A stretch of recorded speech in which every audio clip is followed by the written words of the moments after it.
I went to, and this was years after I graduated. And he went up to the dorm room, and he saw some of his boys, and he was like, look, I gotta go handle something, and I need some help, right? So it was 3 of them just lamping, right? You know, in college, you know, you could be like in the hallway, when it's like a lounge area, right? Where everyone could watch TV, and everyone's just chilling, and, you know, in between their studies. And he said, yo, who's gonna come help me? I said, Sam, you gonna come help me? Nah. You know what I mean? Like, yo, you gonna come help me? Nah. Earl, you gonna come help me? I said, yeah. One of them said, yeah, I'll come ride dirty with you. So that's what he did. 2 of them stayed home, stayed back, and said, I got some work to do. For whatever reason, they didn't want to go. One of them said, I'll go with you. So they go back to Van Dome, and the cat who was chilling at Southern was driving. The other cat who had the problem with the bouncer was riding shotgun, literally. They ride past the club, and in a blink of an eye, he opens up, and he sprays the whole club. But he didn't get the intended target. He shot this young man who was home from college, from culinary school. He was home for the vacation. It happened around the holidays. And he killed him. He killed this guy.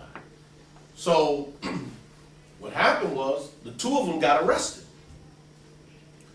And they were convicted. And the guy who did the shooting got 40 years.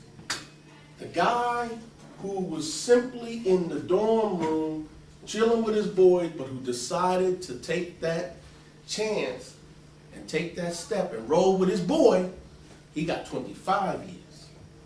Woo. I was talking to the judge about it because the judge remembered the case. And the judge told me, he said, Mike, I remember that case. And this is what the judge told me. He said, I recall the guy who got the 25 years, a young man from Southern, he said his grandmother came to the court hearing. They do these hearings downtown. If you ever want to come down, let me know. I'll take you over here to the high court. Call it the high court because it's the high court. When you go in there for criminal matters, it's tough. Most people don't walk out with nothing. They come out with something. Don't come out at all. You understand? So they'll put you away. So he said at the hearing, the grandmother of this young man stood up. She addressed the court. Could I give you opportunity to address the court? And she said, Your Honor, I recall dropping my grandson off to college. And I said to myself, wow, 4 years from now, I'm going to be returning and watch him graduate. And she said, now I don't know if I'm going to even be alive to ever see my grandchild as a freed man. Again, I don't know the fate of the woman. I don't know the fate of her grandchild. I know he's still doing time, I suspect. And the other gentleman is definitely doing time because he got 40 years. And this was for murder. To share another story with you. And those guys, neither of those individuals were my clients. This person was. It was 3 girls, and they had a problem with a 3rd girl. It was over a guy. And they saw the girl they had the problem with out there in Hamden, right? In the strip mall over there. And they all 3 of them jumped the girl. Right? Even the guy? No, the guy wasn't. This was 3 girls. Mm-hmm. And they jumped another girl. Oh. Okay? This is a different story. So they jumped her. And if you fight somebody and then take their stuff, it becomes a robbery. If you just fight them, it could be, a breach of peace, an assault. If you use a weapon, it's assault 2. If you use a gun and you do something to somebody, it could be assault 1, or even if you do something real bad, and it goes to that next level, that would be the assault 1 with the deadly weapon. It could turn into something drastic or fatal and tragic, like murder, manslaughter. So leave guns alone. That's key. That's absolutely key. Do not ever. There's no need for you guys picking up guns. Well, you can listen. Unless you're a cop, well then you have a license. But listen, what happened? So they beat up this girl, and then what they did was, they took her cell phone and her earring, came on. And they caught the girls before they got on the bus, like the city bus. And the cops caught up to them, took them off the bus. And then what they did was, they charged them all. Now I got one of the girls and 2 other lawyers. It was 3 girls, and a lawyer got each one of the girls. I had one of the girls. And in this state, if you're under 17, if you're 17 or under, you can get what's called youthful offender. Like, so you don't have a record. But the prosecutors, those are the people who represent the victims.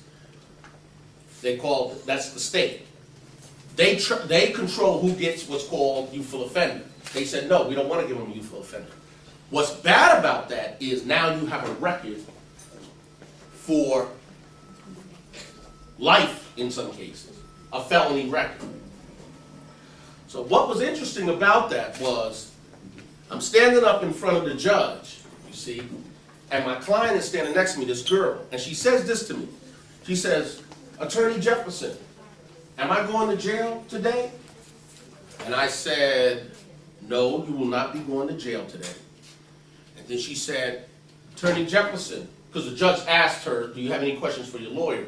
And she asked me another question. She said, Attorney Jefferson, am I going to have a felony on my record? And a felony means what? You can't get jobs, you can't go to college. It's a bad thing to get that felony, you see? So I said, yeah, you're going to have a felony on your record, because they all told on each other. And it was a very difficult case, and it went on for like 6 months or so. Then she asked me the last question. She turned to me and she said, because we're standing in front of the judge, and I'm here, and she was on my left. I'll never forget it. And she said, I have one more question, Attorney Jefferson. And I said, what is it, dear? She said, can I become an attorney? And I said, you can be whatever you want to be. You just made it a little more difficult for yourself because of that one bad step. See? You got a question? Yeah. What's the question? So if you got a felony, you can never get a job? It's difficult to get a job. You can get a job, but it's difficult. Very, very difficult to get a job because people do background checks on you. They want to check you out before they hire you. Can I let this person in? There you go. Can I let this person work for me? Is this person going to steal from me? Is this person going to assault my business? People want to know who they're hiring. Are these people, is this individual a good fit for my workplace? And this is the final story that I'm going to hand out something, we're going to talk. I had a guy who committed a robbery. It was a man walking home from Toll's. He worked the late shift. It was about 1 o'clock in the morning, walking down Orchard Street, minding his business. And these 4 individuals, one was driving the car, decided to just jump him and beat him up. For no reason. They never knew the guy, never saw the guy before in their life. They just decided to have fun. They jumped him. They beat him up, separated his shoulder. The family called me, and I accommodated them and served as the attorney for one of the individuals. He was a young man, and it was in the high court. And I was successful in terms of getting him the YO, which stands for youthful offender, which means what? It doesn't go on you. Good listening. That's what I'm talking about. Good comprehension. Doesn't show up on your record, so you can go out and get a job and everything else. But they said, but Mike, he did something. It wasn't serious in terms of the injury, but it was an injury, so he's going to have to do a little time. But we got the YO. So he did 18 months. That's what he knocked down, 18 months. Here's the whopper. He gets out, he's on parole. Because sometimes, say they put you in jail for 18 months, and they let you out in, they let you out in 12 months, like a year. How many more months do you have? 6, right? So those 6 months, that means you're on parole. That's the difference between probation and parole. Parole means you're in jail, but you're outside. That's all parole means. So you finish up your time outside in a halfway house or in your home, but they're watching you. You can be under house arrest, but parole means you can spit on the sidewalk. They say you're going back in. You don't got a job, you're going back in to finish up your time. That's what parole is. So he's on parole. Almost finished with parole. He's riding in Hamden with a couple of friends. sees someone he was beefing with, jumps out of the car, chases him down, beats this guy up. He's just 2 more months and he's done. He's finished with jail, everything parole. He jumps and beats this guy up. And apparently the guy said he took this, and all this other stuff from another robbery that we just got him out of. You understand? So when he tells me this, I can't believe it. I'm shocked. I said, tell me he did something to a family member. Tell me this guy was worth it. Why would you just get out of trouble and get yourself right back into trouble? You understand what I mean? Why would you do that? And you know what he told me? He said, Attorney Jefferson, I just wasn't thinking. I just was not thinking. And right now, we're in Meriden Court where I got to handle this case for him. And when the prosecutor pulls up that record, they're going to see that I just got him out of another robbery. And this is a good kid, a decent kid, had a little tough upbringing, but for the most part, I liked the kid. You know, I really did. And to this day, I still see a lot of promise in him, but it was a major, major mistake that he made.